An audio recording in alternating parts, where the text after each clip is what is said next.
Tariq gift and Islamic audio video centre 1000 سے زائد مختلف موضوعات پر علماء اکرام کی بصیرت افروز تقاریر، قراء اعظام کی آواز میں تلاوت کلام پاک، نعتوں اور دلچسپ مناظروں کے آڈیو اور ویڈیو کیسٹس دستیاب ہیں۔ پوٹوہاری اشعار، قوالیوں کی کیسٹ اور اس کے علاوہ قاری محمد اشرف سیالوی کی کیسٹیں پورے یوکے میں صرف ہمارے ہاں ملیں گی۔ Tariq gift and Islamic audio video centre 10 Carlisle road, نزد حنفیہ مسجد، بریڈ فورڈ 8۔ ٹیلیفون 480327 اور 775721۔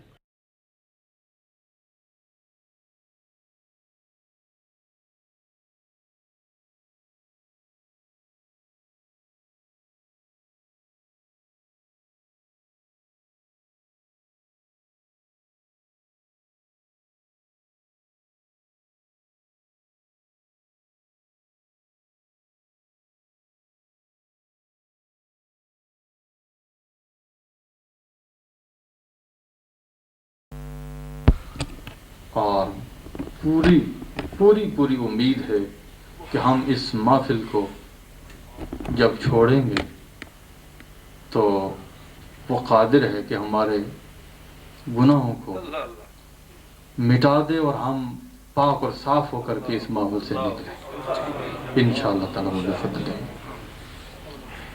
کتنی بابرکت یہ رات ہے کہ جس رات کا انتظار ہر سنی پورا سال کرتا رہتا ہے، اور یہ سنی کا حق ہے کہ وہ اپنے آقا کی یاد میں پورا سال گزارے اور انتظار میں رہے، اور پھر سال کے بعد یہ گھڑیاں آئیں اور پھر سنی اپنا دل کھول کر کے اپنے آقا کی بارگاہ میں وہ پیش کر دے، آقا یہ برتن اس قابل تو نہیں، یہ نہ جانے کتنے گناہوں سے یہ سیاہ ہو چکا ہے، مگر تیری رحمت والی ذات ہے، اپنے رحمت کے پانی سے اسے دھو دے اور پھر خود ہی اپنی محبت سے اسے لبریز فرما دے۔ قادر یوں تو بہت سارے موضوعات ہیں جن پر آدمی گفتگو کرے، اور پھر بحمد تعالی اہل سنت و جماعت کے جتنے بھی سٹیجز ہیں ان پر فل اور کمپلیٹ ورائٹی ہوتی ہے۔ ہمارے علماء کرام تحقیق، سوز، ساز اور ہر طرح سے وہ لیس ہو کر کے اترتے ہیں اور پھر اہل سنت و جماعت کو معزز فرماتے ہیں۔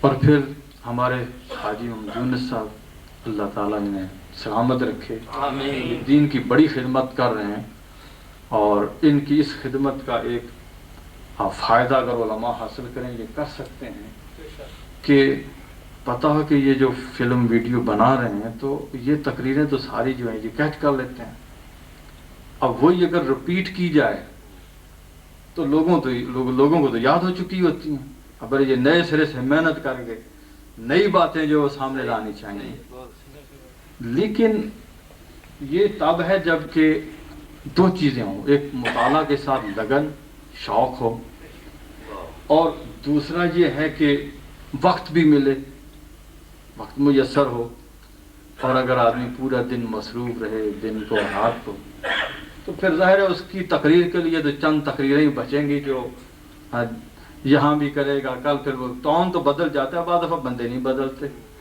کچھ وہی لوگ ہوتے ہیں، کچھ تھوڑے سے ادھر ہوتے ہیں، تھوڑے سے ادھر ہوتے ہیں، کچھ نہ کچھ تو وہی ہوتا ہے۔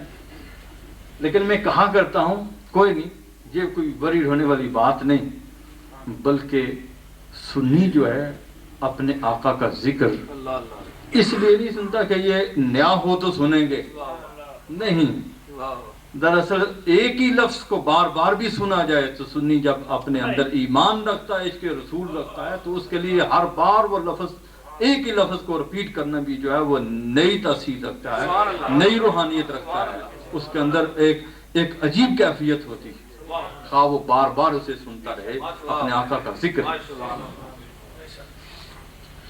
اللہ اکبر۔ میں سوچ رہا تھا کہ میں کس طرف نکلوں، یہ میں نے تبرک کے طور پر میں نے جو اس وقت ذہن میں آیا، کوئی پہلے سے کوئی پلان نہیں میرے ذہن میں تھا کہ میں کیا کروں گا، یہ میں نے 2 آیتیں جو ہیں یہ تلاوت کر دی ہیں، تو میں بات یہاں سے شروع کرنا چاہتا ہوں کہ دیکھیں آج 1400 سال یا کچھ زائد عرصہ گزر چکا ہے، اور آج بھی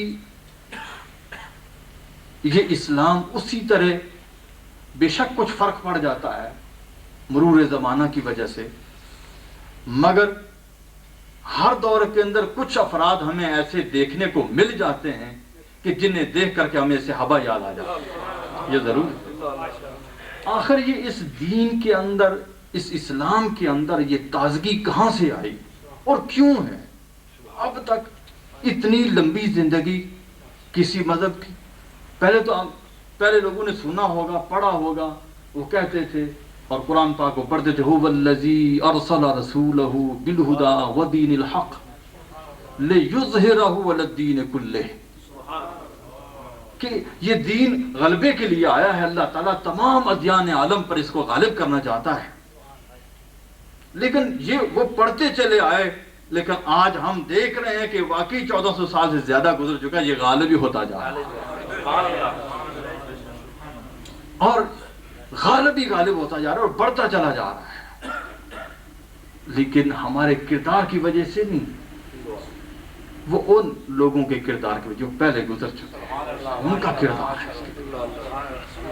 اور یاد رکھے، کوئی بھی تحریک، کوئی بھی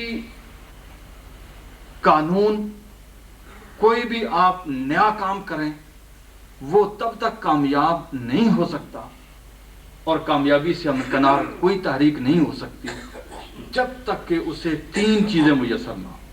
کتنی چیزیں؟ 3 چیزیں میسر نہ ہوں۔ ایک تو ایسا منہج، ایسا طریق، ایسا قانون کہ جو بے غبار ہو، جو ناقابل تردید، ناقابل ترمیم ہو، نہ اس میں کوئی چیز کم کی جا سکے، نہ اس کی اس بنیاد پر کوئی چیز بڑھائی جا سکے۔ ایسا منہج، ایسا دستور العمل، ایسا قانون ہو کہ جو ناقابل ترمیم ہو۔ اور پھر دوسری چیز اس سے یہ میسر ہو کہ جو پہلے جو اس کے ارکان ہوں نا، پہلے ابتدائی جو اس پارٹی کے، اس گروپ کے، اس تحریک کے، اس جماعت کے، اس جمعیت کے، اس انجمن کے پہلے جو افراد ہوں نا، وہ سر سے پاؤں تک وہ ظاہر باطن ان کا ایک ہو، اور وہ اتنے پاکیزہ سیرت ہوں کہ انہیں سر سے پاؤں تک کہیں سے بھی انہیں دیکھا جائے وہ اپنے اس منہج سے ہٹے ہوئے نہ ہوں، جو ان کا وہ قانون ہے، جو وہ رولز ہیں ان کے پاس، دستور العمل ہے، اس دستور العمل سے ان کا پورا جسم جو ہے وہ اس سے علیحدہ نہ ہو، اس کا کوئی علیحدہ تصور نہ ہو، بلکہ وہ پورے کا پورا دستور جب کتابی صورت میں دیکھیں تو وہ کتاب نظر آئے، اور اگر کسی فرد کی صورت میں دیکھیں تو پھر وہ ایک فرد نظر آئے۔ لیکن یہ ایسے افراد میسر ہونے بھی اس وقت تک میسر نہیں ہو سکتے جب تک کہ انہیں بے مثل قائد نہ ملے، جب تک اسے بے مثل قائد نہ ملے۔ اگر بے مثل قائد مل جائے تو پھر یہ 3 چیزیں جب جمع ہو جائیں تو دنیا کی کوئی قوت یا اس تحریک کو نہیں روک سکتا، اور پھر بجا طور پر یہ کہا جا سکتا ہے لِيُظْهِرَهُ عَلَى الدِّينِ كُلِّهِ، پھر اس تمام ادیان عالم پر اس نے غالب آنا ہے، اور پھر وہ غالب آ کے رہتے ہیں۔ اب نظر فرمائیں کہ اللہ تعالیٰ نے جو دستور ہمیں دیا ہے وہ دیا ہے، وہ فرمایا نا لا یأتیہ الباطل من بین یدیہ ولا من خلفہ۔ یہ ایک ایسا دستور العمل اللہ تعالیٰ نے دیا ہے، کتاب اللہ، اپنا کلام پاک قرآن کریم، کہ اس کو کسی طرف سے بھی باطل اس میں داخل نہیں ہو سکتا، کہیں سے بھی آمیزش نہیں ہو سکتی۔ اور یہ ایسا ہے کہ فرمایا ذالک الکتاب لا ریب فیہ، بڑا کھلے الفاظ اور واضح الفاظ کے ساتھ کہا ہے کہ یہ وہ کتاب ہے لا ریب فیہ، قطعاً کوئی بھی اس کے اندر ریب کی جنس کی نفی کر دی کہ جنس ریب اس میں ہو ہی نہیں سکتا. فرمایا ہدی للمتقین، یہ متقین کے لیے ہدایت ہے. کبھی اس پر میں اس طرح غور کرتا ہوں، یہ کوئی چیز میری اگر غلط ہو تو وہ غلطی میری ہوگی. تو یہ چونکہ ویڈیو بن رہی ہے، کوئی یہ سمجھے کہ میں ڈر جاؤں گا جو غلطی میری ہوگی جب میں کوئی غلط بات میرے منہ سے نکل جاتی ہے. کوئی ذلت لسانی سے لوگ سبقت کہتے ہیں، میں ذلت کہہ دیتا ہوں، یعنی زبان پھسل جاتی ہے. ذلت لسانی سے اگر کوئی لفظ ایسا نکل جائے تو میں پہلی اللہ تعالیٰ سے توبہ کرتا ہوں. اور میں اصل میں گریز بھی تقریر سے اسی لیے کرتا ہوں کہ خوف بھی لگتا ہے، اور تقریر کرنے سے پہلے مجھ پر خوب لرزہ ہوتا ہے کہ پتہ نہیں کیا جملہ کہہ دوں تو نہ جانے کہ پھر کاتا کوتا کپاس ہو جائے، کیا ہو جائے، یہ دیکھو پتہ نہیں. نبی پاک علیہ السلام نے فرمایا کہ انسان بعض اوقات ایسا جملہ منہ سے کہہ دیتا ہے، اس سے علم نہیں ہوتا، تو علم نہیں ہوتا وہ اس کی ساری کمائی کو ضائع کر دیتا. اسے کوئی پتہ نہیں ہوتا کہ میرے نام اعمال کو اس نے کہنا تباہ و برباد کر دیا ہے. ایسا جملہ کہہ دیتا ہے، اور اس کے منہ سے کبھی اچھا جملہ بھی نکل جاتا ہے، ایسا جملہ بھی نکل جاتا ہے کہ اس کی بگڑی بن جاتی ہے. کبھی جملہ نکل جاتا ہے لیکن اس میں علم تو نہیں ہوتا کہ ایسا جملہ میں نے کون سا کہہ دیا. تو میں یہ سوچتا ہوں کہ ہدی للمتقین فرمایا متقین کے لیے ہدایت ہے. سارے معنی اپنی جگہ مسلم ہیں، بے شمار یہاں سوال و جواب ہیں کہ یہ ہدایت متقین کے لیے ہے. اب جو پہلے سے متقی ہے اس کے لیے ہدایت یہ معنی دار ہے. جو پہلے سے متقی ہے اس سے پھر یہ ہدایت، پھر کہتے ہیں اس کا جواب یہ ہے کیونکہ یہ لام جو ہے نا، تو یہ لام جو ہے تو یہ بتاتا ہے کہ انجام کار وہ متقی بن جائیں گے. کہتے ہیں کہ ہدی للمتقین، یہ لام سرورت کا ہے، یعنی بالآخر اے سائرین الی التقوی، یعنی قرآن جنہیں مل جاتا ہے ہدایت دیتا ہے وہ بالآخر متقی بن جاتے ہیں، وہ متقی ہو جاتے ہیں، یہ بعد میں متقی بن جاتے ہیں. اور اگر میں ذرا غور کرتا ہوں نا اسلام کے ان ابتدائی سپاہیوں پر جو سرکار کی نظر عنایت جن پر پڑی ہے اور جنہوں نے بے روک و ٹوک اس اسلام کو قبول کیا ہے، مجھے لگتا ہے کہ وہ متقین شاید اس معنی میں ہو کہ ان کی تختی دل کی پہلے سے صاف تھی، اس قرآن نے آ کر کے اس کے اوپر ہدایت کے حروف نقش کر دیا.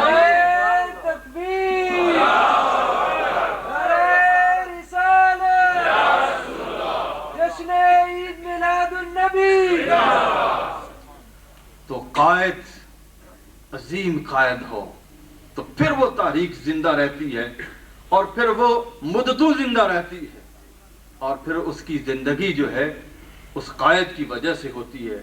اور قائد وہ جس صورت میں بھی موجود ہوگا ان کے اندر موجود ہوگا. اور اللہ تعالیٰ نے اس تاریخ اسلامی کو، اس اسلام کو، ہے تو سارے تمام انبیاء کے مذاہب اسلامی تھے، وہی اسلام ہے، لیکن اب چونکہ وہ بدل چکے ہیں، اب جب اسلام کا لفظ بولیں گے تو پھر بلا امتیاز یہی اسلام سمجھا جائے گا جو ہمارے آقا کا لایا ہوا دین ہے، جو ہم تک پہنچا ہے. سبحان اللہ. اب وہ قائد عطا فرمایا کہ جس کی صورت کا بھی کوئی ثانی نہیں ہے اور جس کی سیرت کا بھی کوئی ثانی نہیں کہیں سے. اور پھر اللہ تعالیٰ نے اس معاشرے کے اندر دیکھو عیسیٰ علیہ السلام آپ اس دنیا پر جلوہ گر ہوئے اور آتے ہی پہلے دن ہی اپنی رسالت کا اعلان کر دیا. کتاب ابھی بعد ملنی تھی، پہلے ہی کہہ دیا آتانی الکتاب، مجھے کتاب اللہ نے دے دی ہے، ابھی تو دینی تھی.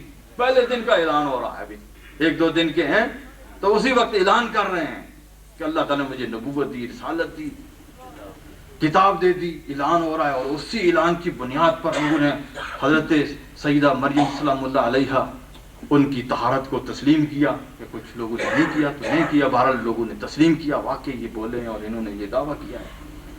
لیکن ہمارے آقا علیہ الصلوۃ والسلام تشریف لائے تو آپ نے کلام فرمایا، لیکن قرآن کریم میں اس کا کہیں ذکر نہیں.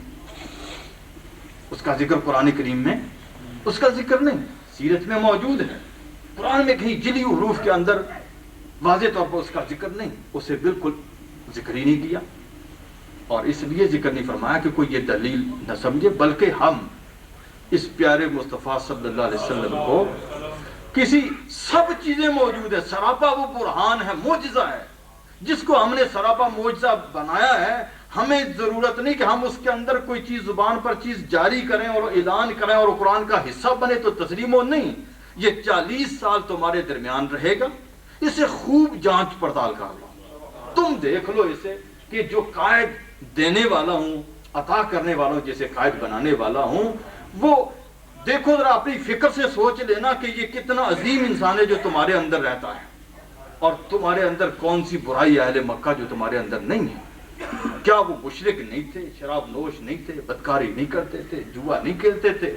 یہ سب برائیاں ان کے اندر پائی جاتی ہیں، اس کے باوجود وہ ذات شریف ان کے اندر جلوہ گر ہوتی ہے، سرکار وہاں پیدا ہوتے ہیں، اور پورے 40 سال کا زمانہ ان لوگوں کے اندر گزارا جاتا ہے جو برائیوں کے ساتھ ملوث ہیں، لیکن ایک ذات ہے کہ جو کسی برائی کی طرف مائل نہیں ہوتے، اور پھر جدھر جدھر آپ چلتے ہیں، جدھر جدھر آپ جاتے ہیں، دیکھتے ہیں لوگوں کے دل اور دماغ کیا کہتے ہیں؟ الصادق الامین، یہ الصادق جا رہے ہیں۔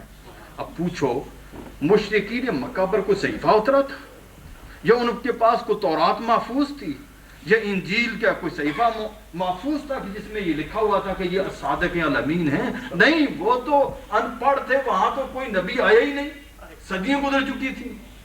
اب جب وہ چل رہے، سرکار وہاں جا رہے، کوئی کتاب نہیں، صرف کیا کتاب ہے؟ قرآن نہیں اترا نہ، لیکن وہی چلتی پھرتی کتاب ہے،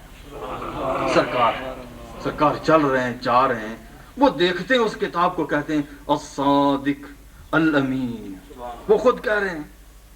اور صرف جب سرکار نے اعلان نبوت فرمایا، اعلانیہ 3 سال سری تبلیغ ہوئی، اور پھر 3 سال کے بعد جب حکم ہوا کہ اعلان کریں فَاصْدَعْ مَا تُؤْمَرْ، تو سرکار نے جب اعلان کیا تو مخالفت شروع ہوئی، یعنی 40 سال سرکار ان کے اندر رہے، اور انہیں کوئی بھی چیز نہ ملی کہ جو سرکار کی سیرت پر کوئی حرف نہ، کوئی پوائنٹ کر دے کہ جناب یہ آپ کے اندر خامی تھی، نہیں، شب و روز جو ہے وہ کھلی کتاب کی طرح سرکار کے ان کے سامنے موجود ہیں۔ اور 40 سال کا عرصہ گزارنا بھی بہت بڑی حکمت جو ہماری سمجھ سے بالا تر ہے، اور ان حکمتوں سے ایک حکمت یہ بھی ہو سکتی ہے، دیکھو کوئی انسان کسی معاشرے میں رہتا، مثلا اس اولڈم کے اندر کوئی بچہ یہاں پیدا ہوتا ہے، یہاں جوان ہوتا ہے، اس کی 40 سال کی عمر یہاں گزرتی ہے، پورے اولڈم والوں کے ساتھ ہو رہتا ہے، شب و روز اس کے گزرتے ہیں،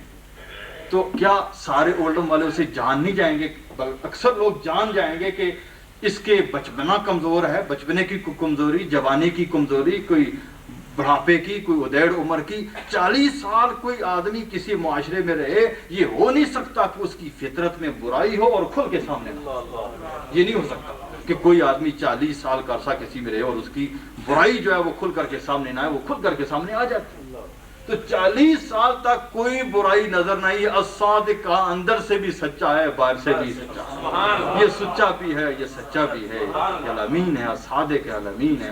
اور غور کرو تو الصادق اور الامین دو ایسے اوصاف ہیں کہ پوری اوصاف اسی کے گرد گھومتے ہیں، یہ تو بنیاد ہے، یہ تو بنیاد ہے ہر چیز کی، اخلاقیات کی یہ بنیاد ہے، صداقت اور امانت، اور اس کے آگے بھی یہ سب تمام صفات گھومتے ہیں۔ اب سرکار اور ان کے اندر جلوہ گار ہیں، 40 سال گزارے ہیں، 40 سال کے بعد جائے اعلان کیا، پوچھے دلیل کیا ہے؟ فرمایا دلیل پوچھتے ہو مجھ سے، فَقَدْ لَبِثْتُ فِيكُمْ عُمْرًا مِّن قَبْلِي أَفَلَا تَعْقِلُونَ، فرمایا کہ تمہارے اندر میں 40 سال رہا ہوں، کیا اس سے بڑی بھی کوئی دلیل مانگتے ہو؟ ابھی تک تمہیں سمجھ نہیں آئی، بے عقلو، تمہیں عقل نہیں آئی کہ 40 سال جس کو صادق اور الامین کہتے رہے ہو، آج پوچھتے ہو کہ کچھ صداقت کی دلیل نہ ہو؟ اب سچائی پوچھتے ہو، ساری زندگی صادق صادق کہتے رہے ہو، الامین الامین کہتے رہے ہو، آپ گواہی پوچھتے ہو کوئی دلیل، کوئی حجت پیش کرو، کوئی معجزہ پیش کرو۔ نہیں، یہ 40 سالہ میری زندگی جو ہے، یہ ساری زندگی میری یہ معجزہ ہے، اور یہی معجزہ تمہارے لیے کافی اگر مانو۔ لیکن جب اس بڑے اس گندے معاشرے کے اندر دیکھنے میں آتا ہے تو بڑے، جب میں دیکھتا ہوں تو میرا دل کھل اٹھتا ہے، کھل اٹھتا ہے، کہتا ہے کہ واہ ابو بکر صدیق تیری کیا شان، تو کتنا عظیم انسان ہے۔ اس بڑی کائنات کے اندر تیرا ایک وجود ہے جس نے واقعی سرکار کی 40 سال کی عمر ہوئی تو تیری 38 سال عمر تھی، 2 سال تو کم ہے، تو نے بھی 38 سال ان میں گزارے ہیں، تیرا بچپنا نہیں، تو 10-12 سال کا نہیں، تو 38 سال کا ہے، وہ 1.5 عمر۔ تو لوگ گواہ ہیں اس بات کے کہ سیرت صدیق بھی جو ہے وہ بھی بڑی اجلی سیرت ہے، کبھی وہ پیشانی کسی بت کے آگے نہیں جھکی، شراب کی طرف ہاتھ نہیں بڑھا، وہ فطرتاً وہ بھی سلیم۔ اللہ اکبر۔ میں خیر یہ جملے کہوں گا تو کتنے کچھے ہوں گے، میرا خیال ہے میں وہ بات کہوں جو میرے مولا نے کہی ہے۔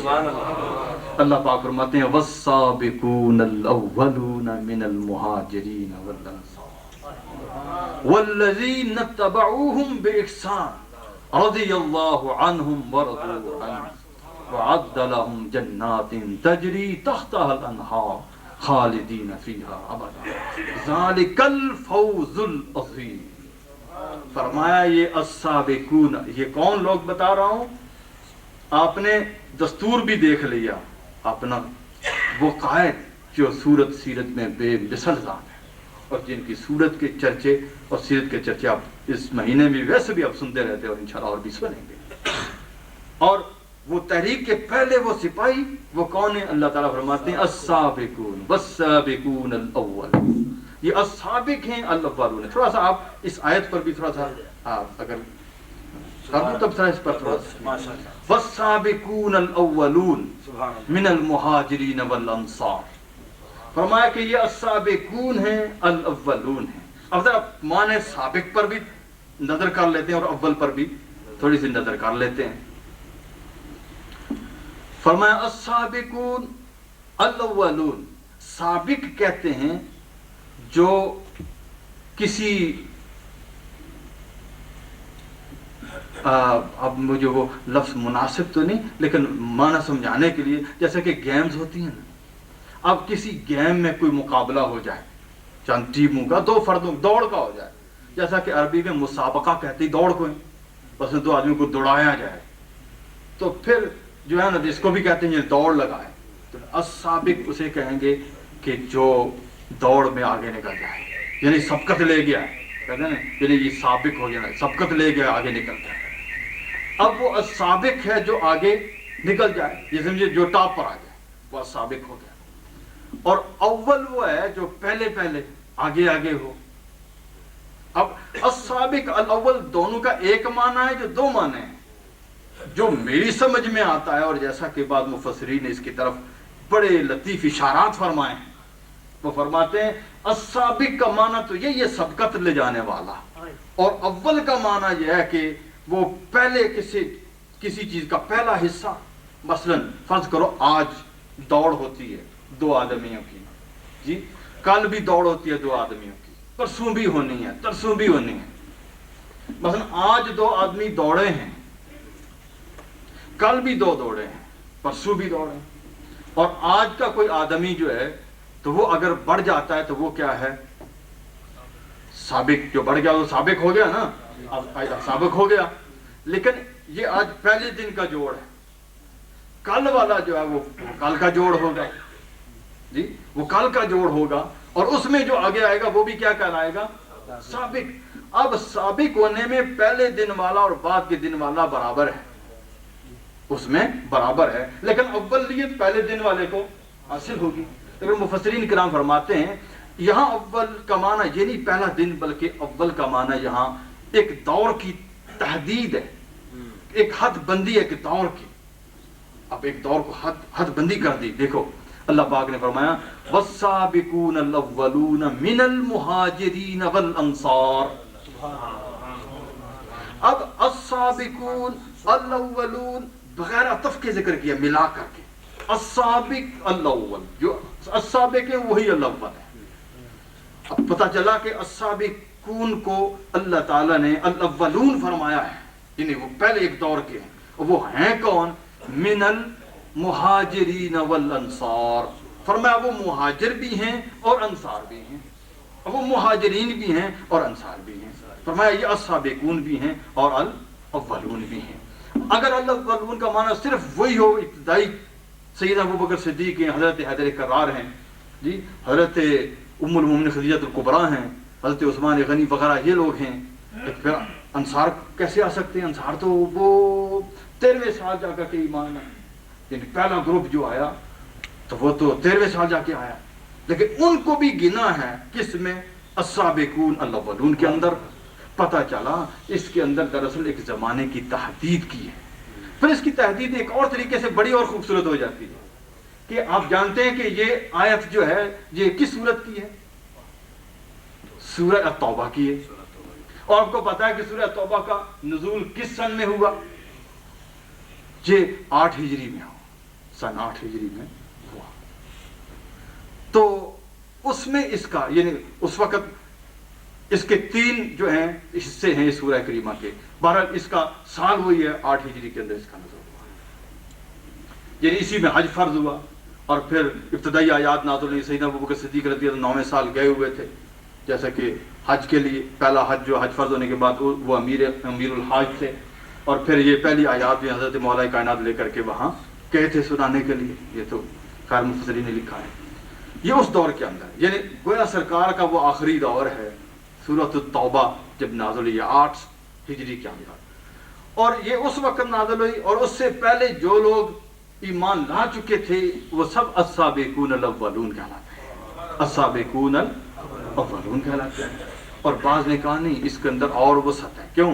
آگے فرمایا والذین اتبعوہم باحسان، اور وہ لوگ جو ان کے تابع ہیں، جو ان کے بعد آئے ہیں، اور اتباع انہوں نے کی کس میں؟ بے احسان، احسان کے ساتھ انہوں نے اتباع کی، نیکی میں ان کی اتباع کی۔ اب وہ کون ہے؟ وہ تابعین ہیں۔ وہ کون ہے؟ گویا السابقون الاولون کے اندر جو ہے، الاولون کے اندر سارا صحابہ کا زمانہ ہو گیا، جیسے سرکار نے فرمایا خیر القرون قرنی، سب سے بہترین میرا زمانہ ہے۔ گویا یہ پہلا زمانہ جو ہے یہ الاولون کا ہو گیا۔ گویا الاولون سے مراد تمام صحابہ کرام ہیں، اور ان میں سے جو ٹاپ پر آیا ہے وہ السابقون کہلائے گا، جو ان میں ٹاپ پر آیا وہ السابقون کہلائے گا، وہ علیحدہ نہیں ہے۔ فرمایا السابقون الاولون من المہاجرین والانصار، فرمایا والذین اتبعوہم باحسان، اور وہ لوگ جو ان کے تابع ہوئے ہیں احسان کے ساتھ۔ اب یہاں احسان کی کیا لگا دی؟ اب یہ بھی بڑی عجیب بات ہے۔ السابقون الاولون من المہاجرین والانصار، فرمایا کہ السابقون الاولون مہاجر اور انصار ہیں، وہاں احسان کی کوئی قید نہیں۔ واتبعوہم باحسان، جو تابعین ہیں ان کے بعد آئے ہیں ان کی اتباع بالاحسان، یہ دونوں مبتدا ہو گئے، یہ مل کر کے مبتدا ہیں۔ السابقون الاولون من المہاجرین والانصار ایک جماعت، والذین اتبعوہم باحسان دوسری جماعت۔ یہ مبتدا ان کی خبر کیا؟ رضی اللہ عنہم ورضوا عنہ، اللہ تعالیٰ انہیں سب سے راضی ہے۔ رضی اللہ عنہم، اللہ تعالیٰ ان سب سے راضی ہے، ورضوا عنہ، یہ اللہ سے راضی ہے۔ اب ان سب کے بعد آیا، اب دیکھیں اللہ تعالیٰ کی رضا مرتب ہو رہی ہے کس چیز پر؟ السابقون الاولون من المہاجرین والانصار کا ذکر مطلق بدون القید، وہاں کوئی قید نہیں کہ وہ محسن ہیں یا نہیں، نو کوئی بات نہیں وہاں کی۔ اور بعد والے جو ہیں والذین اتبعوہم، جو ان کے تابع ہیں، وہاں بے احسان کی قید لگا دی، وہاں تابعین کے اندر بے احسان کی کہ وہ ان کے تابع ہیں پر نیکی میں ان کے تابع ہیں، یہ تابع ہوں مگر نیکی کے اندر تابع، پھر اللہ ان سے بھی راضی ہے۔ اور یہ تابعین کون ہیں؟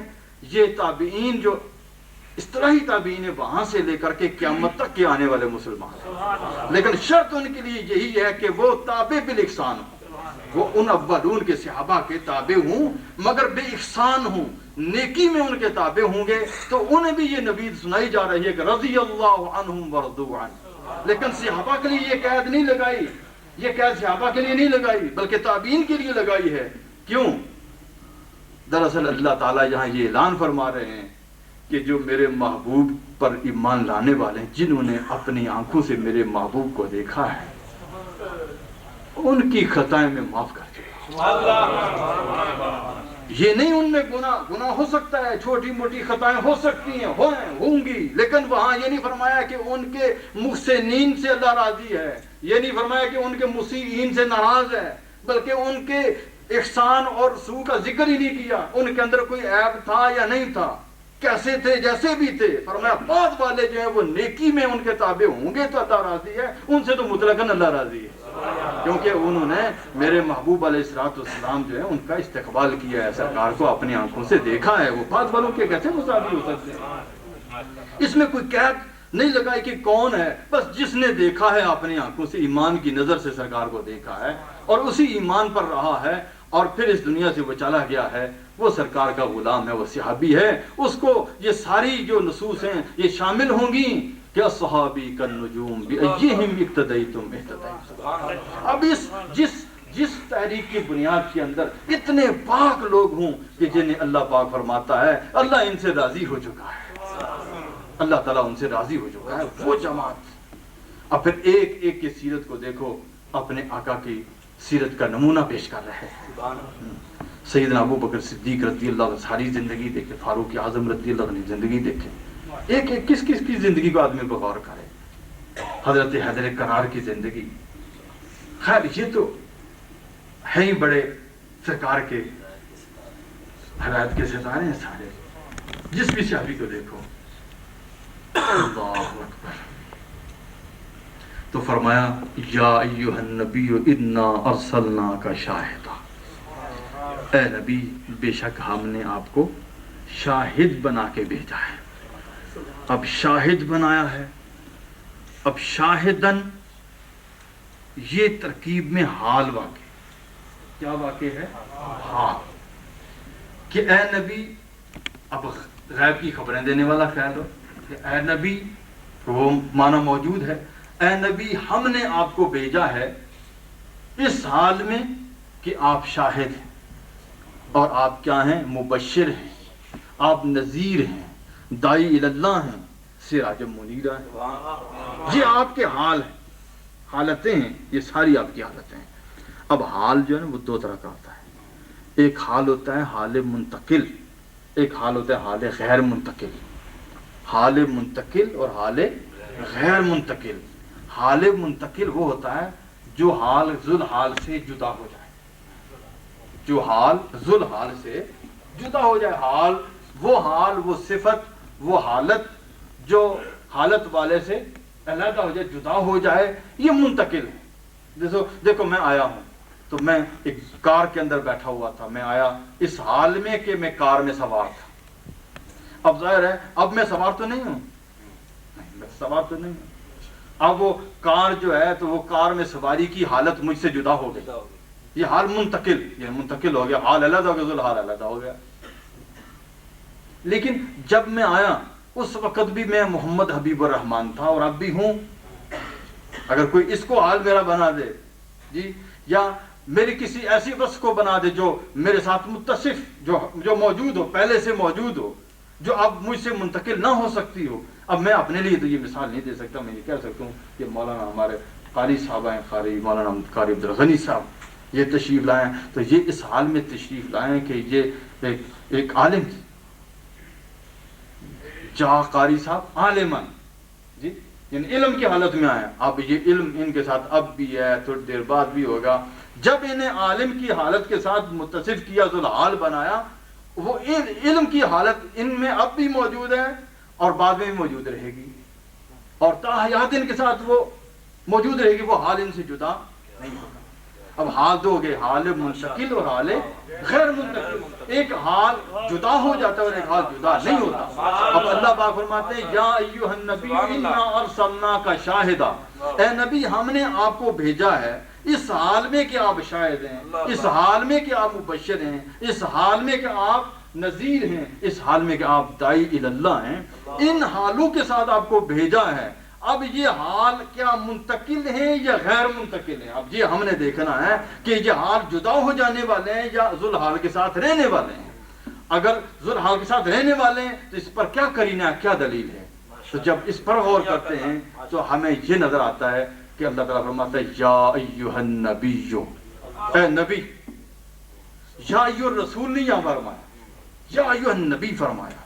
رسول اور نبی میں ویسے تو اصطلاحی فرق ہیں, ایک لغوی سا تھوڑا سا غور کرنے سے بھی واضح ہو جاتا ہے کہ نبی جو ہے تو اس کے لیے یہ ضروری نہیں کہ وہ فی الوقت کسی قوم میں مبعوث ہو, اس کے لیے یہ ضروری نہیں کہ وہ اس وقت جو ہے بالفعل کسی قوم کی طرف مبعوث ہو, لیکن رسول وہی کہلائے گا جو کسی قوم کی طرف جائے گا, کہ رسول کا معنی بھیجا ہوا. اب رسول بھیجا ہوا تب ہوگا جب کسی قوم کی طرف جائے گا. تو یہاں یا ایھا النبی فرمایا, اور نبوت کے لیے یہ ضروری نہیں ہے کہ وہ قوم کی طرف جائے گا تو نبی ہوگا. اس لیے حضرت عیسیٰ علیہ السلام نے کیا کہا تھا, وجعلنی نبیا, اللہ تعالیٰ نے مجھے نبی بنایا. ابھی وہ قوم کی طرف گئے نہیں, اس لیے حالانکہ وہ رسول ہیں کیونکہ اہل کتاب ہیں, کتاب اللہ تعالیٰ نے انہیں دی ہے, اور وہ قوم کی طرف گئے ہیں, اور جہاں قوم سے خطاب کیا تو کیا کہا ہے, یا بنی اسرائیل انی رسول اللہ الیکم مصدقا, فرمایا نا کہ میں تمہاری طرف رسول ہوں. جب قوم کی طرف گئے تو رسول کہا ہے, جب ماں کی گواہی دی ہے ابھی وہ قوم کی طرف مبعوث نہیں تھے تو کہا وجعلنی نبیا, اللہ تعالیٰ نے مجھے نبی بنایا. تو نبوت کے لیے ضروری ہے کہ قوم کی طرف مبعوث ہو. یہاں اللہ تعالیٰ نے یا ایھا الرسول نہیں فرمایا, یا ایھا النبی فرمایا. اور نبوت جب سے ہے, اور جب نبوت سرکار نبی حیثیت نبی کے ذوالحال ہے, اور یہ اگلے حال کا وجہ نبوت ہے. اب نبوت دیکھتے ہیں کہ سرکار کے لیے کب سے ثابت ہے, اور جب سے سرکار کے لیے نبوت ثابت ہے سرکار کے لیے یہ حال ثابت ہے. اور جب تک سرکار کی نبوت رہے گی یہ حال بھی ساتھ رہے گا. نعرہ تکبیر, نعرہ رسالت, نعرہ رسالت. جشن عید میلاد النبی قبلہ صاحبزادہ صاحب. فرمایا یا ایھا النبی, اے نبی. تو نبوت کب سے ہے, فرمایا کنت نبی و آدم لمنجدل فی طینتہ.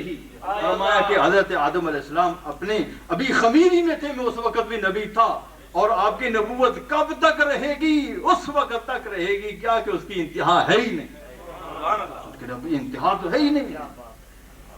تو یہ نبوت آپ کی دائمی, جیسے نبوت آپ کا دائمی وصف ہے. اور آپ جانتے ہیں اگر کوئی اصول جانتا ہے تو اصول کی بولی بھی ضرور سمجھے گا کہ دیکھو اگر کوئی اس میں مشتق ہو اور اس پر کوئی حکم لگایا جائے, اور اس میں مشتق کے اندر جو مادہ اشتقاق ہوتا ہے وہ اصل میں علت ہوتا ہے اس حکم کا. اب نبی کہہ کر کے اللہ تعالیٰ نے شاہد فرمایا ہے, اور نبی جو ہے بروزن فعیل جو ہے تو یہ مشتق ہے, اور یہ نبوت سے مشتق ہے, اور وجہ اس کی علت شاہد ہونے کی وہ نبوت ہے, اور نبوت علت ہے. تو جب سے وہ علت ہے تب سے یہ معلول ہے, اور جب تک یہ علت رہے گی تب تک وہ معلول رہے گا. فرمایا یا ایھا النبی انا ارسلناک شاہدا و مبشرا و نذیرا. اب شاہد کے معنی تو بہت سارے ہیں اور بہت سارے کیے گئے ہیں. آل محبت بھی اس کا معنی کرتے ہیں, کہتے ہیں کہ یا ایھا النبی انا ارسلناک شاہدا, اے نبی. اللہ تعالیٰ فرماتے ہیں نبی ہم نے آپ کو محبوب بنا کے شاہدہ, محبوب بنا کے بھیجا ہے.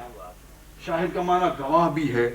گواہ کون ہوتا ہے, جو حاضر بھی ہو اور ناظر. کہے تو کوئی بات نہیں, اندھے کی گواہی قبول ہوگی, اندھا کہے کہ میں نے یہ دیکھا نہیں قبول ہوگی. ناظر تو آنکھوں والا تو وہ ہوگا, موقع پر موجود ہونا, کہے کہ میں گواہ ہوں تو گواہ نہیں سمجھا جائے گا. حاضر ہونا بھی, حاضر ناظر لفظ نہ مانو پر یہ مانو جو گواہ ہوتا ہے وہ تو حاضر ناظر ہوتا ہے نا.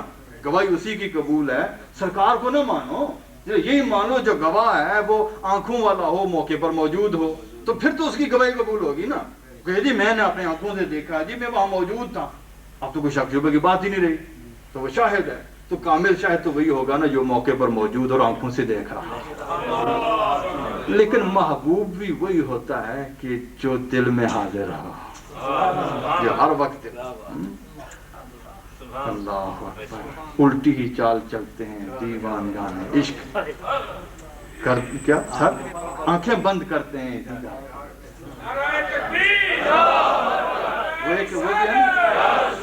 جب ذرا گردن جھکائی دیکھ لی, دل کے آئینے میں ہے صورت یار, تصویر یار. دل کے آئینے میں ہے تصویر یار, جب ذرا گردن جھکائی دیکھ لی. دل کے محبوب بنائے, محبوب بھی آنکھوں کے سامنے رہتا ہے.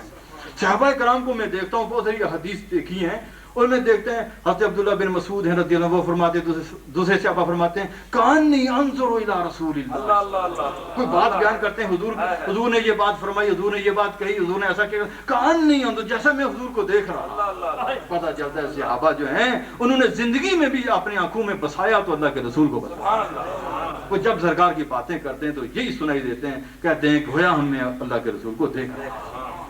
فرمایا ہم نے نبی آپ کو بھیجا ہے محبوب بنا کے، اور قیامت کا سارا سما جتنا کچھ ہوگا، یہ جتنا بھی ہو، شفاعت کبریٰ کا پہلا باب شفاعت کا کھولنا سرکار۔ شفاعت کبریٰ کا مطلب پتہ ہے کیا ہے؟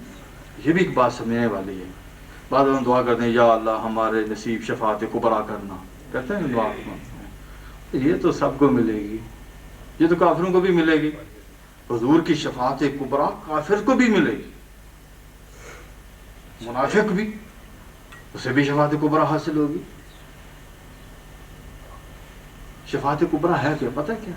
شفاعت کبریٰ یہ ہے کہ جب معاشر میں سب لوگ جمع ہوں گے نا، سب لوگ جمع ہوں گے، اللہ تعالی جلال میں ہوں گے، یہ تازہ تازہ اعلان ہو چکا ہوگا، لمن الملک اليوم للہ الواحد القہار، یہ تو تازہ تازہ ہو چکا ہوگا، لوگ جمع ہوں گے، اب کسی کا حساب نہیں شروع ہوگا، بالکل کھڑے ہوں گے، کوئی ادھر کوئی ادھر، بس سورج جو ہے بالکل 1 میل کے فاصلے پر ہوگا۔ سبا نیزہ جو مشہور حدیث میں میل کا لفظ ہے، اور راوی حدیث یاد نہیں صحابی، وہ کہتے ہیں میل سرکار نے فرمایا، اب میں نہیں کہہ سکتا میل وہ مائل جو سفر ہے وہ فرمایا، یا میل سرمچو فرمایا، وہ سلائی جو آنکھوں میں سرما ڈالنے والا، اس کو بھی میل عربی میں کہتے ہیں، وہ کہتے ہیں پتہ نہیں یہ میل ہے یا وہ میل ہے، اور سرکار نے میل فرمایا۔ سورج اتنا قریب ہوگا، بالکل سر کے اوپر ہوگا، اب یہ سما وہاں ہوگا، تو اس طرح کا موسم ہوگا، تو لوگ پریشان ہوں گے کہ کب ہمارا حساب۔ آپ کو پتا ہے کہ سورج جو ہے اب پوری گرمی میں نہیں، اب میری طرف دیکھیں، حضرت مفتی صاحب تشریف لا رہے ہیں انشاءاللہ تعالی، اللہ تعالیٰ آپ کی عمر دراز فرمائے، اور آپ سب کی عمر دراز ہو بزرگوں کی برکت سے، تو حضرت تشریف لائے ہیں انشاءاللہ تعالیٰ، آپ کا بھی بیان غالباً ہوگا۔ تو میں یہ عرض کر رہا تھا کہ شفاعت کبریٰ کہ سب لوگ وہاں جمع ہوں گے، اب اللہ تعالیٰ حساب نہیں لیں گے، حساب نہیں شروع ہوگا، اب لوگ اس پریشانی میں مبتلا ہو جائیں گے کہ چلو جو بھی ہونا ہے، پاس فیل جنت جہنم کسی طرف تو لگے، 50,000 سال کا وہ دن ہوگا، اب اس ایک دن کے اندر لوگ جمع ہوں گے، پتہ ہی نہیں کہ ہمارا آگے انجام ہوگا کیا ہوگا، ابھی تو شروع نہیں ہوا۔ اب دیکھیں نا، جو لوگ جو ہیں کسی ملک میں انٹری ہوتی ہے، اب یہاں آتے ہیں تو امیگریشن نہیں ہوتا، لائنیں بنا کے کھڑے ہوتے ہیں، یہاں تو چلو جلدی ہو جاتا ہے، سعودی عرب حج کرنے گئے ہوں گے، آج کے سیزن میں آپ کیا حال ہوتا ہے، دیکھیں چند گھنٹے کے لیے وہاں حاجیوں کو رکنا پڑ جاتا ہے، تو وہاں کہتے ہیں یار جو بھی ہے دیکھ کسی طرف لگائیں تو صحیح، لیکن کبھی ادھر کبھی ادھر کھڑے ہوتے ہیں، کتنا پریشانی کا عالم ہوتا ہے۔ اب حساب کتاب شروع ہی نہیں ہوگا، بس اب لوگ مومن کیا کافر کیا سب پریشان ہوں گے کہ کسی طرف ہم لگ نہیں رہے، اس وقت یہ لوگ جمع ہو کر حضرت آدم کے پاس جائیں گے، یہ وہ شفاعت کبریٰ ہے، تو سارے پریشان ہوں گے، سارے کہیں گے اس کا حل ہی کوئی نہیں، پھر سارے جائیں گے، پھر نفسی نفسی کا عالم ہوگا، پھر سرکار کی بارگاہ میں وہ حاضر ہوں گے، حضور فرمایا آنا اللہ آنا اللہ، یعنی شفاعت کبریٰ کا دروازہ جو ہے تو یہ میں نے کھولنا ہے کہ حساب کتاب شروع ہو، یہ شفاعت کبریٰ یہ تو سب کو، اس سے حصہ تو کافر کو بھی ملے گا۔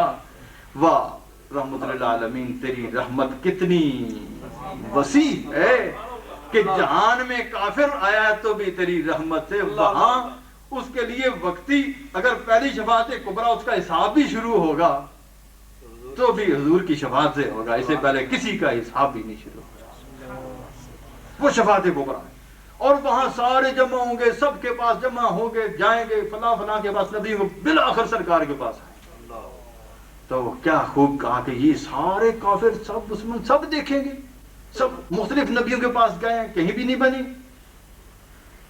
فقط اتنا سبب ہے انعقاد بزم معاشر، لگتا ہے کہ نیچے یہ آواز آتی ہے، فقط اتنا سبب ہے انعقاد بزم معاشر کا کہ تیری شان محبوبی دکھائی جانے والی، فقط اتنا سبب ہے انعقاد بزم معاشر کا کہ تیری شان محبوبی دکھائی جانے والی۔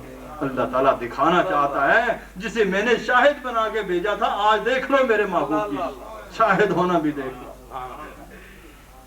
ایسے شاہد ہیں ایسے محبوب. نعرہ تکبیر، نعرہ رسالت، کملی والا، مدینے والا. تو فی الواقع یہ بات ہے کہ سرکار کی توصیف کیا کوئی کر سکتا ہے. سعدی علیہ الرحمٰن نے کیا خوب کہا تھا، نہ دانم کو دامی سخن گوئے مت،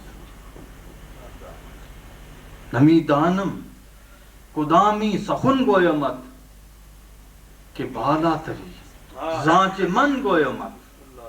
یا رسول اللہ مجھے پتہ ہی نہیں چلتا میں کیا کہوں، مجھے نہیں پتہ چلتا میں کیا کہوں. یعنی ابتدا میں سرکار کی نعت پڑھتے ہیں تو بڑے پیار سے کریم السجایا جمیل الشیم نبی البرایا شفیع الامم امام رسول پیشوائے سبیل امین خدا محبت جبریل جو سیتش در افوائے دنیا فتاد تزلزل در ایوان کسرا فتاد. تعریف کرتے کرتے جاتے ہیں پورے باب کے اندر، تو جب اینڈ کرنے لگتے ہیں آخر میں جا کہتے ہیں نمی دانم قدامی سخن گوئے مت، کہ بالا تری زانچ من گوئے مت. والا ہو یا بالا ایک ہی معنی ہے. کہتے ہیں مجھے پتہ نہیں چلتا سرکار میں آپ کی شان میں کیا کہوں، جو میں کہتا ہوں آپ اسے بلند ہیں، جو میں کہتا ہوں اسے آپ بلند ہیں. چہ وصفت آخر اختتام کرتے ہیں، چہ وصفت کند سادی نا تمام، اللہ اللہ، چہ وصفت کند سادی نا تمام علیک الصلاۃ نبی والسلام. اللہ اللہ، یا رسول اللہ میں تو کچھ بھی آپ کی تعریف نہیں نا تمام ہوں، لیکن یہ جانتا ہوں اللہ تعالیٰ نے صلاۃ و سلام ہم پر فرض کیا ہے، عمر میں ایک بار ضرور بھیجو. یہ پتا ہے کہ یہ کچھ چیز ایسی ہے کہ صلاۃ و سلام جو اللہ نے ہم پر بھی فرض کر دیا ہے، یہ کہنے سے کوئی بات بن جائے تو بن جائے، ورنہ میں نا تمام ہوں، اپنی طرف سے کوئی جملہ کوئی لفظ نہیں کہہ سکتا، اسی کا کہا ہوا کہہ رہا ہوں علیک الصلاۃ نبی والسلام. اور کسی نے کہا تھا خیز اے خطیب برخاں، خیز اے خطیب برخاں ہر خطبہ ایک داری. اے خطیب صاحب اٹھو، آپ کو جو خطبہ یاد ہے سرکار کے حسن کا، جمال کا، کمال کا، علم کا، حضور و نزور کا، سرکار کے شاہد ہونے کا، مبشر ہونے کا، داعی اللہ ہونے کا، یعنی سراج منیرہ ہونے کا، کوئی خطبہ، ہر خطبہ ایک. خیز اے خطیب برخاں، اے خطیب صاحب اٹھو اور پڑھو، ہر خطبہ ایک داری، جو خطبہ بھی تو رکھتا ہے وہ پڑھ ڈال. لیکن رویش نکر چوں عید ابرو نماز گاہ ہے. سرکار کا چہرہ دیکھ، یہ عید ہے، اور ابرو جو ہیں یہ عیدگاہ ہے. یہ ایک ایسا مقام ہے جہاں عید اور عیدگاہ جمع ہو چکی ہے. خیر یہ اپنے اپنے ان کے رنگ ہیں، لیکن شادی کی بات بڑی مزے کی ہے جو میں نے عرض کی ہے. یہ وصفت کند شادی نا تمام علیک الصلاۃ نبی والسلام. میرا خیال ہے میں ان باتوں پر اب ایک ہو رہا ہے، صبح بھی میں نے میرا کچھ سفر بھی ہے. تو فرمایا یا ایھا النبی انا ارسلناک شاہدا ومبشرا ونذیرا وداعیا الی اللہ باذنہ وسراجا منیرا. فرمایا کہ محبوب ہم نے آپ کو شاہد بنا کے بھیجا ہے. اور یا ایھا النبی، النبی کے معنی کیے گئے ہیں. یہ لفظ کس سے بنا ہے؟ مختلف انہوں نے لوگوں نے، محققین نے اور اہل لغت نے، اور بالخصوص صاحب النبراس نے، اس نے جو متعدد جو ہے اس کے معنی لکھے ہیں کہ اس کا یہ بھی معنی ہے، یہ بھی معنی ہے. یہ نبی لفظ ناباون سے ہے یا یہ ناباون سے ہے؟ اگر یہ ناباون سے ہو تو پھر اس کا کیا معنی ہے؟ پھر اس کا معنی ہے بلند شان والا. ان کو معنی اونچی شان والا. اور اگر ناباون سے ہو تو اس کا معنی آتا ہے غیب کی خبر. پھر نبی اگر یہ ناباون سے ہو تو معنی غیب کی خبر بتانے والا، اور ناباون سے ہو تو معنی اونچی شان والا. اور نبی کا ایک معنی راستہ بھی ہے. ایک معنی کیا ہے؟ الطریق الواسع، راستہ، کھلے راستے کو بھی کہتے ہیں، یا راستے کو بھی کہتے ہیں نبی. اسی لیے ایک محاورہ ہے، نبی لوگ جو ہے نا، جیسا کہ ہر فن والے کوئی نہ کوئی انہوں نے ایسے سے وہ بجارتیں سی بنائی ہوتی ہیں. پہلی سی تو ایک انہوں نے بنائی، لا تصلوا علی النبی، لا تصلوا علی النبی، یعنی راستے پر نماز نہ پڑھو. نبی بمانے راستہ، نبی بمانے راستہ ہے، راستے پر نماز تو نہیں پڑھنی چاہیے نا، ٹھیک ہے نا. نبی کا معنی راستہ ہے. لا تصلو وہ نبی کا معنی وہ نہیں. لا تصلو کا معنی یہ نہیں درود نہ پڑھو. لا تصلو علی النبی یعنی نماز نہ پڑھو راستے پر. نبی کا معنی راستہ بھی ہے. تو کہتے ہیں یہ اس سے ماخوذ ہے. کیوں کہ نبی اللہ جو ہے یہ اللہ تک پہنچنے کا راستہ ہے. یہ اتنا بڑا راستہ ہے کہ جو نبی کے دامن کے ساتھ وابستہ ہو گیا وہ خدا رسیدہ ہو گیا. جو نبی کے دامن میں آ گیا وہ اللہ تعالیٰ کی پناہ میں آ گیا. بخدا خدا کا یہی ہے در، نہیں اور کوئی مفر مکر. جو وہاں سے ہو یہیں آ کے ہو، جو یہاں نہیں تو وہاں نہیں. اگر وہاں بھی بنے گی تو یہاں سے بنے گی، جو یہاں نہیں تو وہاں نہیں. اگر اللہ کا بننا چاہتا ہے تو من یطع الرسول فقد اطاع اللہ. پہلے رسول کا بننا پڑے گا پھر اللہ کا. اللہ اکبر.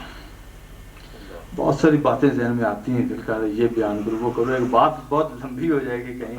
اب میں آپ کو ایک نصیحت کے طور پر ایک بات جو ہے میں آگے بھی ایک دو بار چند مجلسوں میں سنائی ہے، مجھے وہ اچھی لگتی ہے. سرکار کے غلاموں کی ایک بات بطور نصیحت کے میں کر دیتا ہوں، کیونکہ اب یہی سمجھتا ہوں کہ میں اس کو میسج ہی سمجھ لیتا ہوں اپنی طرف سے. اس مبارک رات کے اندر سرکار کی حدیث ہے، بخاری شریف وغیرہ سب کے اندر موجود ہے. حضور نے فرمایا الدین النصیحت. الدین النصیحت. دین کیا ہے؟ یہ خیر خواہی ہے، یہ سراپا خیر خواہی ہے. تو دین یہ چاہتا ہے کہ کسی کی خیر خواہی کی جائے، ہاں اپنا کچھ رہے نہ رہے، مگر کسی کو پیش آنا ہے تو خیر خواہی سے پیش آنا. اور ایک مسلمان کی یہ شان ہے، مومن کی یہی شان ہے کہ وہ کسی کے لیے ناسخ ہوتا ہے، وہ کسی کو ڈیمیج اور نقصان نہیں پہنچا سکتا. مجھے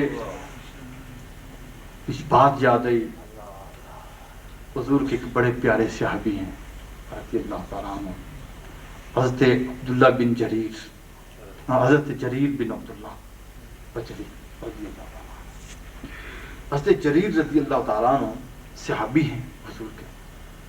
اب وہ عبداللہ نام ہے، جریر نام ہے، جریر بن عبداللہ ہیں، عبداللہ بن جریر ہیں، شور ہے، شور ہے نا، آپ کی شورٹی پر. حضرت عبداللہ بن جریر رضی اللہ تعالیٰ عنہ وہ حضور کے بڑے پیارے صحابی، اور انہوں نے اپنے غلام کو کہا جاؤ بھائی تم جا کر کے میرے لیے ایک گھوڑا خرید کے لے آؤ. کیا کہا؟ میرے لیے ایک گھوڑا خرید کے لے آؤ. اب ان کا غلام جا کر کے گھوڑا خریدنے جاتا ہے. اب اس نے گھوڑا دیکھا، پسند آ گیا، قیمت طے ہو گئی 200 درہم. اب 200 درہم قیمت طے ہو گئی. اب وہ گھوڑا لے کر کے اور گھوڑے والے کو بھی ساتھ لے آئے. قیمت دلانی تھی، پیسے پاس تو تھے نہیں کیونکہ حضرت نہیں دینے تھے. اب جب وہ پاس آیا، حضور یہ ہے گھوڑا اور یہ ہے گھوڑے والا اور اس کو 200 درہم دینے ہیں. آپ نے ایک نظر گھوڑے پر دیکھا اور اس بیچنے والے کو بھی دیکھا. اسے فرمانے لگے میاں دیکھو یہ گھوڑا جو ہے نا تم 200 کا دے رہے ہو. جی. فرمایا یہ اس سے زیادہ کا. فرمایا فراسو کا خیر منہا. فرمایا یہ 200 کا نہیں، یہ اس سے قیمتی ہے، اس کی قیمت زیادہ ہے. اس کی خاموش ہو گیا. فرمایا کہ تم 300 کا مجھے بیچ دو گے؟ میں کہا حضور ٹھیک ہے 300 کا بیچ دوں گا میں، اب لے لیں. اب 300 کا سودا ہو گیا ان باتوں. جب 300 کا ہوا آپ نے فرمایا 300 پر راضی کیا. آپ نے فرمایا نہیں، تیرا گھوڑا اس سے قیمتی ہے، یہ تھوڑی قیمت ہے. پھر خاموش ہو گیا. آپ فرمانے لگے 400 میں بیچ دو گے؟ ٹھیک ہے 400 بیچ دوں گا، مرضی آپ کی. ٹھیک ہے. اب 400 کا ہو گیا، پھر وہ 500 کا ہو گیا، پھر وہ 600 کا ہو گیا. قیمت بڑھتی چلی گئی. جب آخر میں اب میرے ذہن میں یہ نہیں رہا کہ 600 یا 800 پر قیمت رکی جا کر قیمت سٹارٹ. اب گھوڑا آپ نے لے لیا اور پیسے دے دیے اسے. جب چلا گیا لوگوں نے پوچھا حضور یہ آپ نے کیا کیا ہے؟ کہ جب وہ 200 پر بیچنے کو راضی تھا تو آپ نے اتنی خطیر رقم اور خواہ مخواہ بار بار سودا کر کے آپ نے اتنا مہنگا خریدا ہے، تو یہ کیا بات ہے؟ فرمایا تمہیں پتہ نہیں ہے کہ کیا بات ہے۔ آپ فرمانے لگے لقد بایعت النبی صلی اللہ علیہ وسلم علی النسخ لکل مسلم، فرمایا کہ میں نے اللہ کے رسول کے ہاتھ پر بیعت کی ہے، اور بیعت اس بات پر کی تھی کہ میں ہر مسلمان کا خرخواہ رہوں گا۔ اب میں کس طرح اس عہد کو توڑ دوں جب میں اپنے آقا کے سامنے جاؤں گا، کس منہ سے جاؤں گا کہ میں نے اپنے آقا کے ہاتھ پر ہاتھ رکھ کر کے یہ بیعت کی ہے۔ کیا بیعت کی ہے؟ علی النسخ لکل مسلم، میں ہر مسلمان کا خرخواہ رہوں گا۔ اب مجھے نظر آتا ہے کہ یہ گھوڑا زیادہ کا ہے اور یہ کم پیسے لے رہا ہے، میں اسے خسارے میں کیوں جانا؟ نعرہ تکبیر، نعرہ رسالت، اسلام، اسلام۔ اب آپ کو بھی اور مجھے بھی اس پر غور کرنا ہوگا۔ کیا کہیں ہمارے ہاں بیعت کا یہی سسٹم ہے؟ کیا یہ نظام ہے کہیں کہ ہم بیعت جس کو کرتے ہیں، یا کوئی جو شیخ بیعت لیتا ہے کسی سے کہتا ہے کہ ہاں بھائی میرا مرید بن جا، کیا اسے کوئی ناسخانہ باتیں کرتا ہے؟ یا صرف وہ اپنے ووٹ اور نوٹ جمع کرتا ہے اپنے لیے؟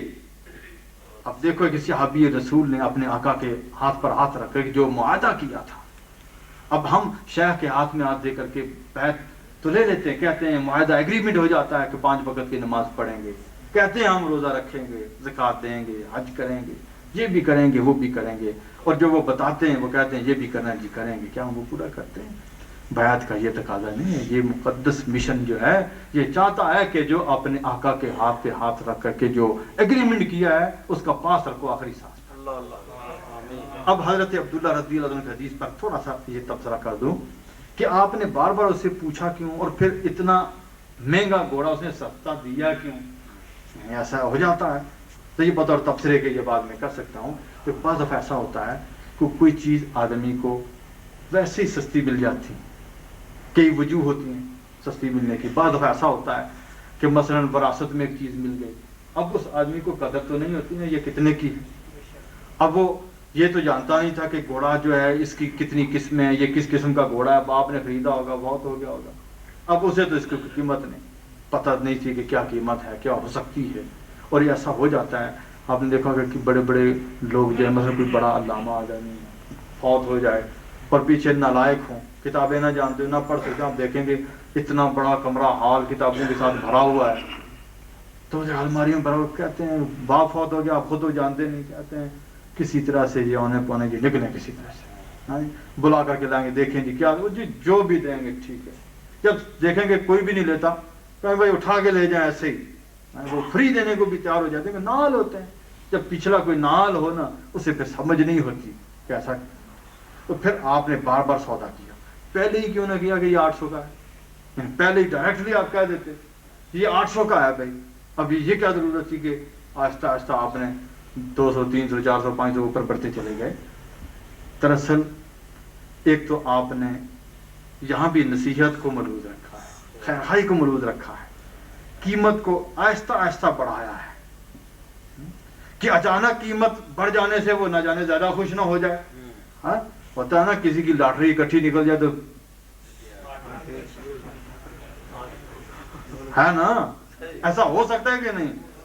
اور توبہ کرو، آج کی رات توبہ کی ہے، لاٹری نہ ڈالا کرو، یہ حرام ہے، یہ حرام ہے نہیں مستحب حرام ہے، کہیں جواز کا فتویٰ تو نہیں نا، میں تو حرام کہہ رہا ہوں، یہ حرام ہے، یہ علماء کرام سب کہہ رہے ہیں یہ حرام ہے۔ کہیں کوئی حاجی صاحب کوئی نمازی صاحب کوئی یہ کام تو نہیں کرتے، آج رات توبہ کی ہے، سچے دل سے توبہ کر لو، کہیں ایسا نہیں کہ کہیں ڈال رہے ہو۔ آج تک جس کی نکلی ہے وہ زندہ نہیں رہا، یا اس کے سر خالی ہو گیا، یعنی یا پاگل ہو گیا ہے یا وہ مر گیا ہے، زندہ نہیں رہا۔ اس لیے یہ حرام کی طرف مت جاؤ، یہ رات صرف منانے سے کام نہیں ہوگا، اگر سچے محب ہو تو پھر حضرت عبداللہ بن جریر کی بات ذہن میں رکھو، پھر وہ جو کہتے ہیں کہ میں نے جو بیعت کی ہے میں اس کو پاس کرتا ہوں، آج دل کے ساتھ اچھی طرح سے یہ معاہدہ کر لو۔ حضرت عبداللہ بن جریر جو ہیں وہ پکار پکار کے کہتے ہیں میری بات سننے والوں، بیان کرنے والوں، تم نے عمل کرنا ہوگا اس بات پر۔ پھر آپ نے آہستہ سے قیمت بڑھائی، ہر بار سودا جو ہے چونکہ سودا ایک ہوتا ہے، پھر نئی جب قیمت بدلتی ہے تو پرانا سودا کینسل ہو جاتا ہے، پھر نئے سرے سے وہ ایگریمنٹ ہوتا ہے، اس لیے نئے سرے سے ایگریمنٹ کیا آپ نے اس کے ساتھ کیا ہے. تو یہ ایک آپ نے اسے بھی سمجھایا کہ میاں سوچو غور کرو، تمہارا کتنی قیمتی گھوڑا ہے، نہ جانے تیری کتنی قیمتی چیزیں ایسی ہوں گی تم اسی طرح تم بیچ ڈالو گے. اس لیے آپ نے اس کے ذہن کو بھی تیار کیا ہے ایک چیز کے لیے.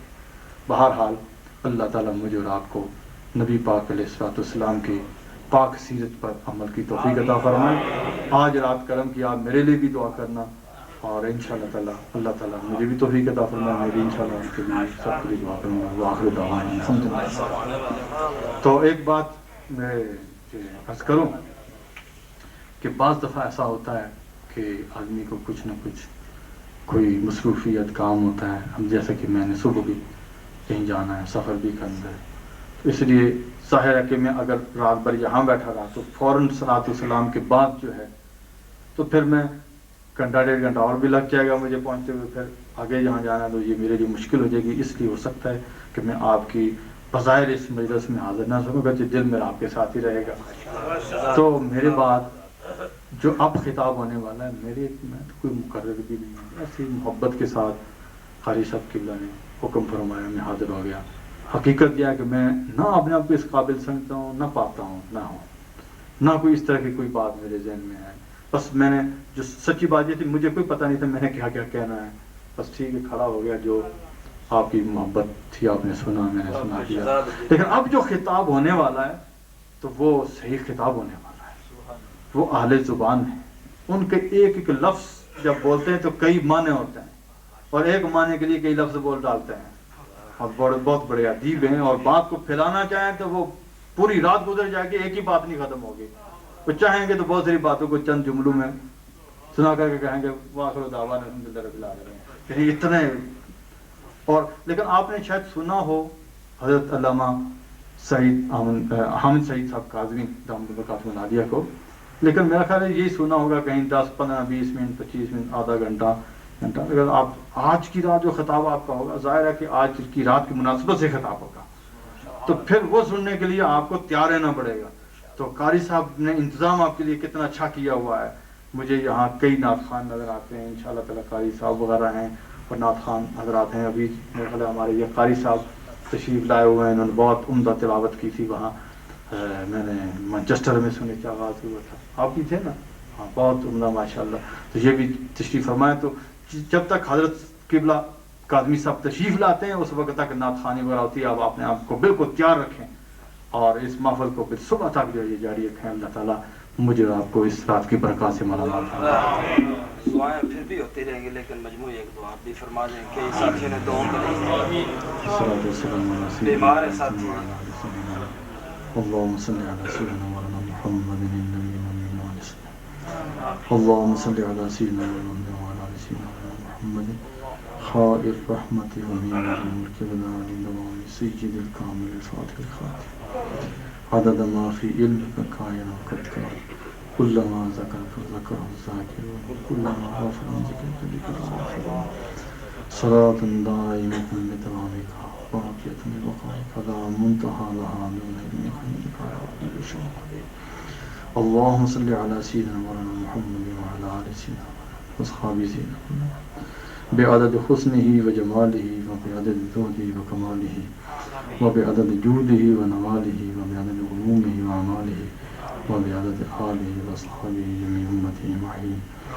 ربنا ظلمنا أنفسنا وإن لم تغفر لنا وترحمنا لنكونن من الخاسرين. ربنا لا تؤاخذنا إن نسينا أو أخطأنا. ربنا ولا تحمل علينا إصرا كما حملته على الذين من قبلنا. ربنا ولا تحملنا ما لا طاقة لنا به. واعف عنا واعف عنا واغفر لنا واغفر لنا واغفر لنا واغفر لنا وارحمنا وارحمنا وارحمنا. أنت مولانا أنت مولانا أنت مولانا فانصرنا على القوم الكافرين. فانصرنا يا مولانا فإنك خير الناصرين، وافتح لنا يا مولانا فإنك خير الفاتحين، وارزقنا يا مولانا فإنك خير الرازقين، واحفظنا يا مولانا فإنك خير الحافظين. اللهم اصلح امة سيدنا ومولانا محمد صلى الله تعالى عليه وآله وسلم. اللهم اغفر لأمة سيدنا ومولانا محمد صلى الله تعالى عليه وآله وسلم. اللهم ارحم أمة سيدنا ومولانا محمد صلى الله تعالى عليه وآله وسلم. اللهم أيد الإسلام والمسلمين. اللهم انصر الإسلام والمسلمين. اللهم أعز الإسلام والمسلمين. اللهم يا رب بجاه نبيك المصطفى ورسولك المرتضى طهر قلوبنا من كل وصف يبعدنا عن مشاهدتك ومحبتك وأمتنا على السنة والجماعة والشوق إلى لقائك يا ذا الجلال والإكرام. ربنا اغفر لنا ولإخواننا الذين سبقونا بالإيمان ولا تجعل في قلوبنا غلا للذين آمنوا. ربنا إنك رؤوف رحيم. ربنا إنك رؤوف رحيم. ربنا هب لنا من أزواجنا وذرياتنا قرة أعين واجعلنا للمتقين إماما. رب اغفر لي ولوالدي وارحمهما كما ربياني صغيرا. اللهم ربنا تقبل منا إنك أنت السميع العليم وتب علينا إنك أنت التواب الرحيم. إن الله وملائكته يصلون على النبي يا أيها الذين آمنوا صلوا عليه وسلموا تسليما. اللهم صل على سيدنا محمد صلاة تنجينا بها من جميع الأهوال والآفات وتقضي لنا بها جميع الحاجات وتطهرنا بها من جميع السيئات وترفعنا بها عندك على الدرجات وتبلغنا بها أحسن الغايات من جميع الخيرات في الحياة وبعد الممات إنك على كل شيء قدير. سبحان ربك رب العزة عما يصفون وسلام على المرسلين والحمد لله. السلام عليكم.